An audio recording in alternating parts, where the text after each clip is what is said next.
c'était cela. Que vas-tu faire? Rentrer à la maison. Car ainsi dit le Seigneur, les 7 mystères qui ont été cachés dans la Bible, toutes ces années, ces dénominations et tout, Dieu va ouvrir ces 7 mystères dans les 7 sceaux. Est-ce que vous êtes là? Donc ça veut dire que notre révélation ici se trouve à travers la nuée.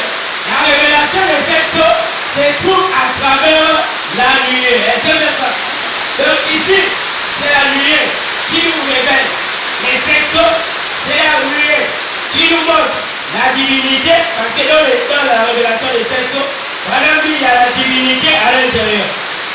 Alors ici, lorsque nous remarquons la venue de Jésus,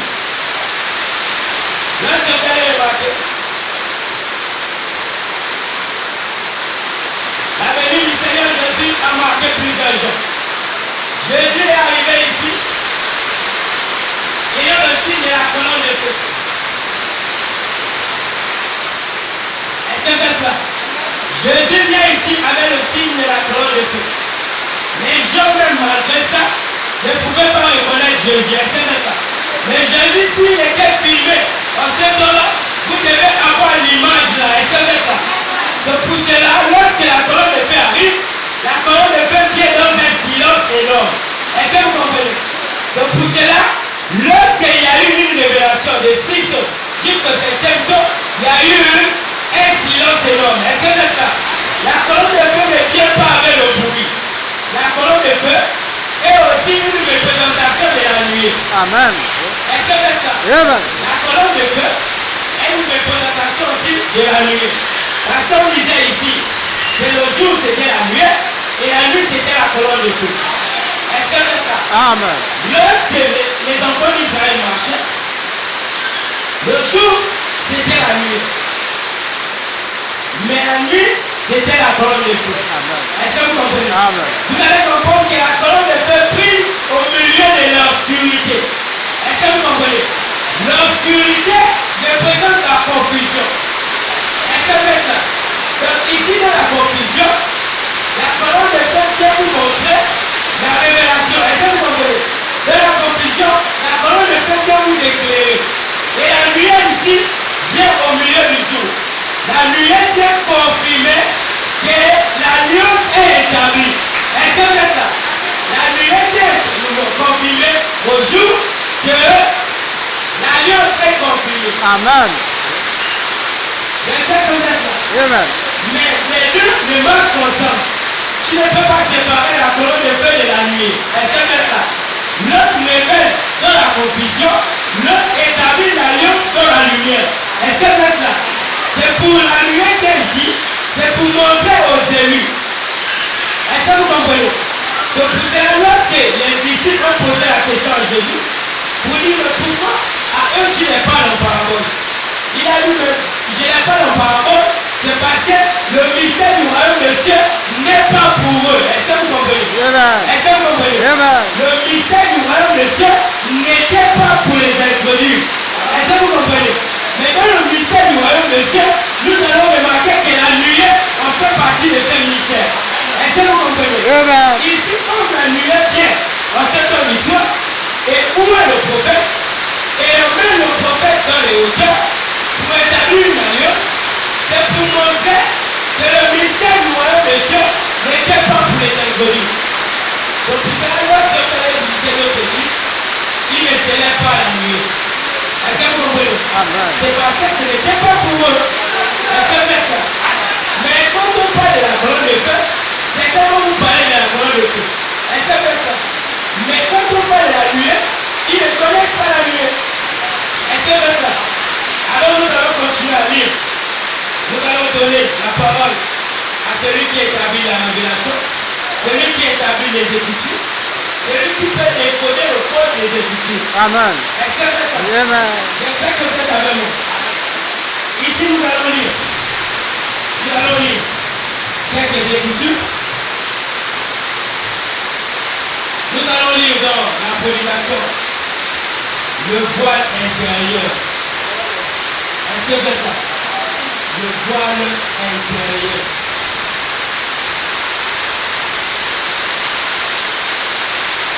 Est-ce que vous savez que le voile intérieur, c'est la nuit? Est-ce que vous savez ça? Le voile intérieur, c'est la nuit. Est-ce que c'est ça? Parce que lorsque Jésus pouvait rentrer dans la nuit, Pierre, Jacques et Jean étaient en dehors du voile. Est-ce que vous comprenez? Mais il y a que Jésus qui rentrait dans le voile intérieur. Amen. J'espère que c'est ça. Amen. Nous allons prendre le voile intérieur. Pour les nouveaux, nous parlons sur la nuée. Dans la Bible, la nuée est représentée. La nuée est écrite. Mais cela est révélé dans les textes établis dans l'Apocalypse. Donc pour cela, nous aussi, nous parlons de la nuée, nous introduisons les textes, nous introduisons la pyramide, nous introduisons l'adoration, nous introduisons l'adoption. Alors ici, prenons le voile intérieur.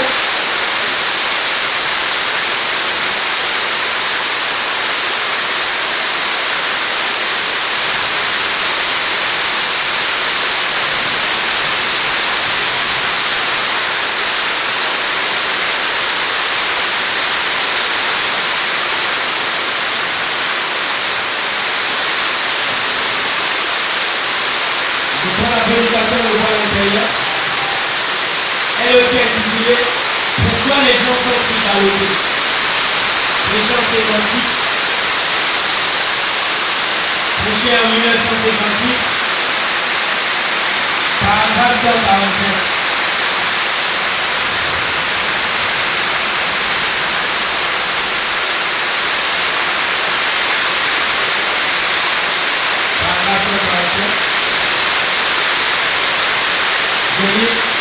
Que Dieu nous aide ce matin à pénétrer dans cette vie intérieure. Cessez de rester dehors où vous flottez à tout vent des doctrines.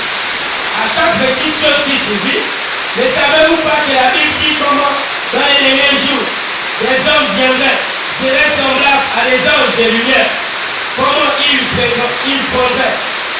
Et les ministres de Satan sont des anges de lumière. Ne réalisez-vous pas qu'elle cherchait une nouvelle lumière lorsque le diable parlait et ainsi elle fut responsable de chaque similitude. Est-ce que c'est ça? Lorsque Pierre était hors du voile, vous allez remarquer que Pierre a voulu établir 3 camps. Celle d'Élie et celle de Moïse. Moïse représentait la loi. Est-ce que c'est ça? Et Élie représentait les prophètes.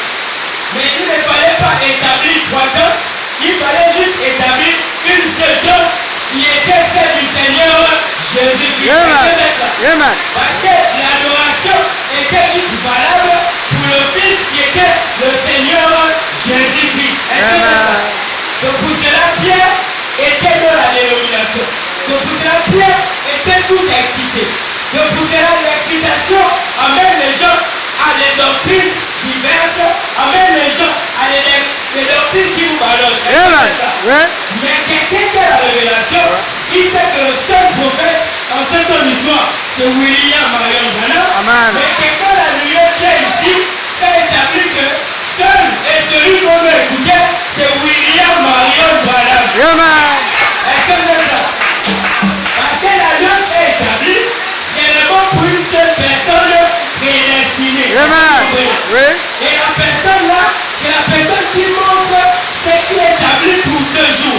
Est-ce que vous pouvez comprendre? Donc pour cela, par exemple, dit Moïse était celui qui pouvait pénétrer à l'intérieur du voile. Amen. Est-ce que c'est ça? Mais personne d'autre, c'est Aaron, Caleb, Joseph, ne pouvait pénétrer dans le voile. Non, monsieur. Est-ce que c'est ça?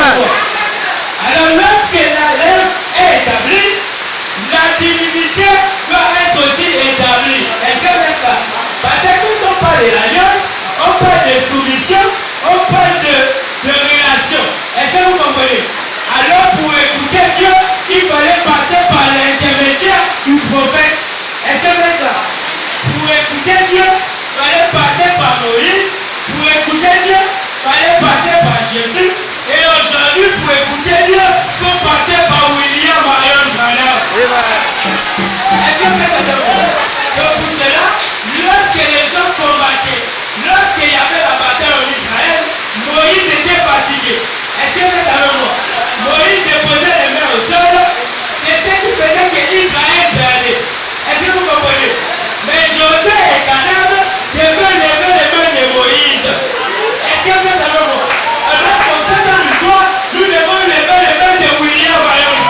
Est-ce que vous êtes avec moi? Et ici, quand William Branham entre dans le voile et qu'il ressort, il nous amène la divinité incarnée dans l'homme. Est-ce que vous comprenez?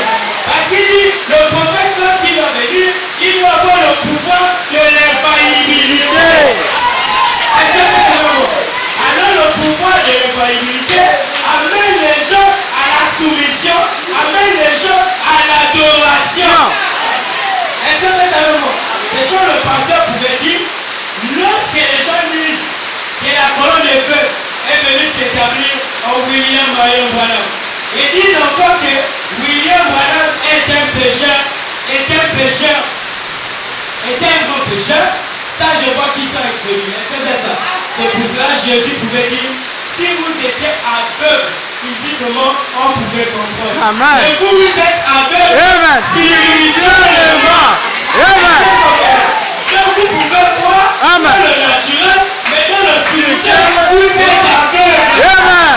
Est-ce que vous comprenez? Et nous, comme Siméon, nous sommes aveugles physiquement, mais spirituellement, nous voyons. Est-ce que vous êtes avec moi? Oui. Et c'est pour cela que vous devez comprendre que quand William Branham vient, il vient tout simplement dans la simplicité en établissant sa loi. Lui, est-ce que vous comprenez?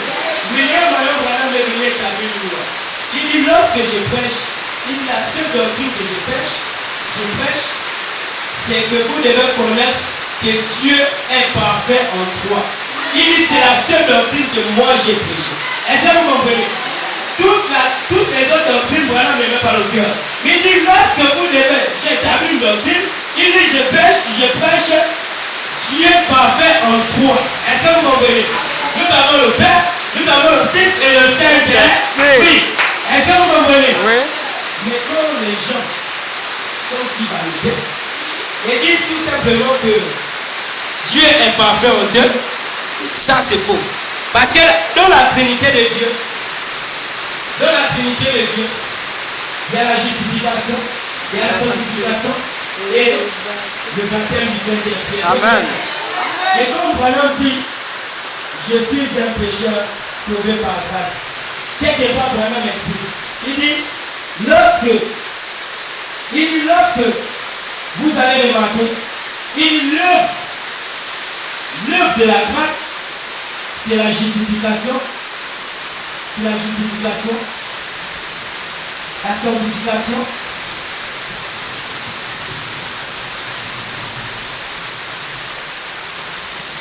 et le baptême du Saint-Esprit. Est-ce que c'est avec moi? Il dit, c'est ce qu'on appelle l'œuvre de la grâce. Est-ce que c'est avec moi? Mais voilà, m'explique. Il dit, lorsque Jésus est ressuscité, il dit, c'était cela sa justification. Est-ce que vous comprenez? Donc Jésus aussi devait passer par l'œuvre de la grâce. Est-ce que vous comprenez? Pourquoi? Parce que lui, les gens ne croyaient pas en lui avant sa résurrection. Mais il a été justifié le jour de sa résurrection. Est-ce que vous comprenez? Amen. Et Branham m'explique. Il dit, Jésus est passé par la sanctification le jour que Jean le baptisa. Est-ce que vous comprenez? Amen. C'est le jour-là que Jésus est passé par la sanctification. Est-ce que vous comprenez? Il dit, mais quand je dis que je suis un pécheur sauvé par grâce, est-ce que vous êtes avec moi? Est-ce que vous êtes avec moi? Il dit, c'est pas. Et c'est même par cette grâce que moi je vous appelle mon frère. Est-ce que vous êtes là? Et c'est par cette grâce que Branham vous appelle votre frère. Est-ce que vous êtes là? Mais la justification, c'est tout le monde qui doit passer par là. La sanctification, c'est la même chose. Mais quand Branham dit il est sauvé par grâce, les gens commencent à lancer les pics. Est-ce que vous êtes là? Mais nous tous, nous sommes passés par là. Le Fils devait être justifié après la résurrection. Le Fils devait être sanctifié au jour du baptême. Et Branham, c'est le même jour qu'il reçoit le baptême du Saint-Esprit. Mais le baptême du Saint-Esprit, c'était la colonne de feu. Est-ce que vous êtes avec moi? reçu la sanctification et le baptême du Saint-Esprit. Est-ce que vous comprenez? C'est ce qui a fait en fait que Jésus était l'œuvre de la grâce. Est-ce que vous comprenez? Les gens sont si ballottés qu'ils n'arrivent pas à connaître la vraie divinité en fait dans l'histoire. C'est comme je disais dans une écriture, une église cellule vraiment, paragraphe 47, là où vraiment dit, les gens sont en train de rejeter leur roi. Celui-là même qui est leur vrai roi. Est-ce que vous comprenez? Ils sont en train de rejeter le Saint-Esprit. Celui-là même qui est leur vrai roi. Est-ce que vous êtes avec moi? Mais qui est notre roi par là? Nous allons lire la prédication un absolu. Nous allons lire un absolu.